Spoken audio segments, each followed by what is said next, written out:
Greetings, friends. This is an introduction and backdrop to the Bhagwad Gita, the divine song of God. I am grateful to those whose guidance has given me a small drop of knowledge in matters beyond this mortal life and would like to share this with you.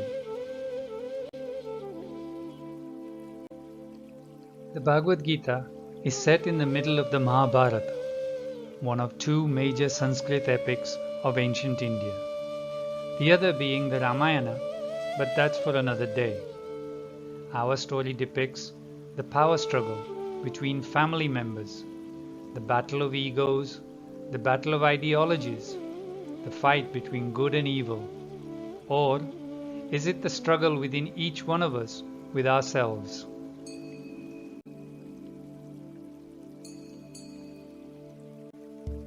This is the tale of the struggle for the throne of Hastinapur, the old capital of India.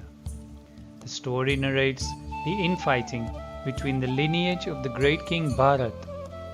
This is the war between the Pandavas and their cousins, the Kauravas.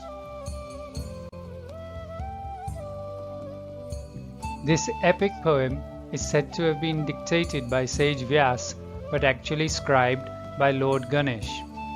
Vyas, also known as Ved Vyas, has many great pieces of work to his name, including the compilation of the Vedas, the ancient Hindu texts and arguably the source of what is known as Hinduism.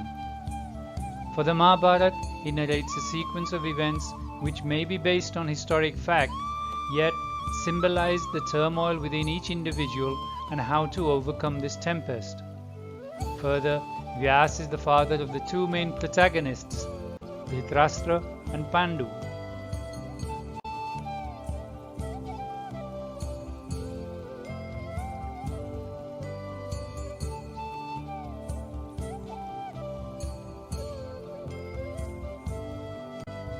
The historic dates of the Mahabharata are debatable. The Vedas, the ancient Hindu texts, envisage a cyclical timeline divided into four divisions or epochs: Satya, Treta, Dwapar and Kali. From its peak in Satya, there is a decline in morality or dharma. The Mahabharata occurs at the beginning of Kali, in a period when righteousness was greatly on the decline. Symbolically, it depicts the struggle between good and evil qualities within us all.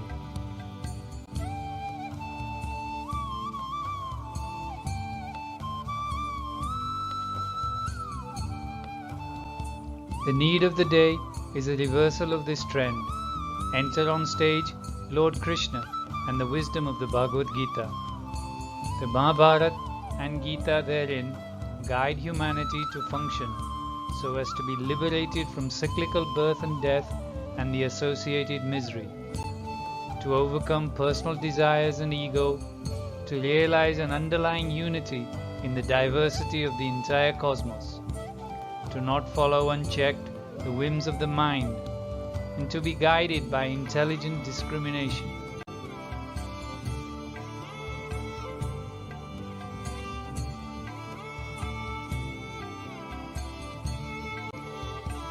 Within the Mahabharata epic, the Bhagwad Gita is narrated just as the war is about to begin.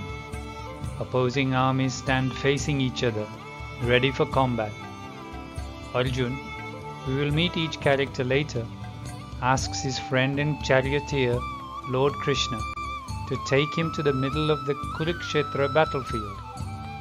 He is distraught and grief-stricken at the prospect of the war in which almost all his kith and kin will perish. He turns to Krishna full solace. Therein starts the most sublime conversation between God and his devotee, detailing the way to function in this material world and the way to attain God realization.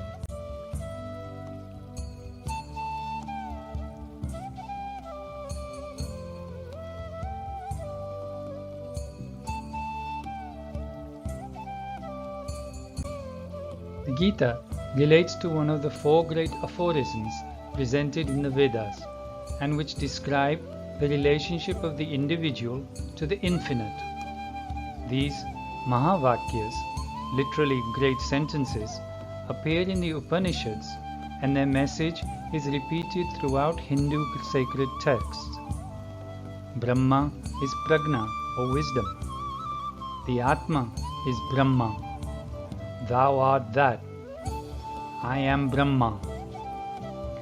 This is an entire topic in itself and cannot be really covered here.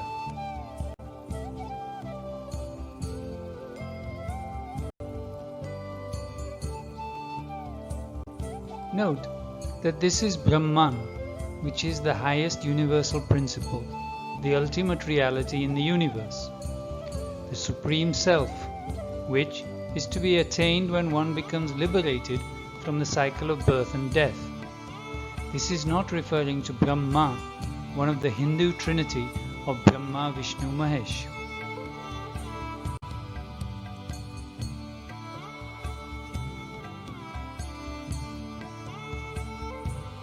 The 18 chapters of the Gita can be divided into 3 sets of 6 and represent the Mahavakya, Tat Tvamasi, Thou art that.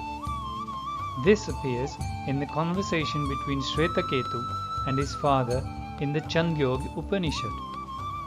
The first 6 chapters of the Gita relate to the individual. The second 6 relate to God or Tat. The third 6 detail that the two are the same.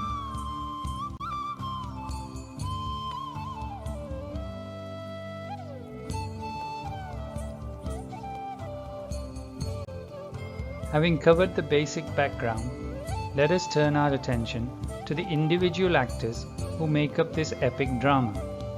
I will describe this family tree and the main characters in the next video. I hope you have found this of interest and would welcome your comments and suggestions. If you want to go deeper, links are given in the description. Further, please do like, share and subscribe to my channel. Thank you. See you next time.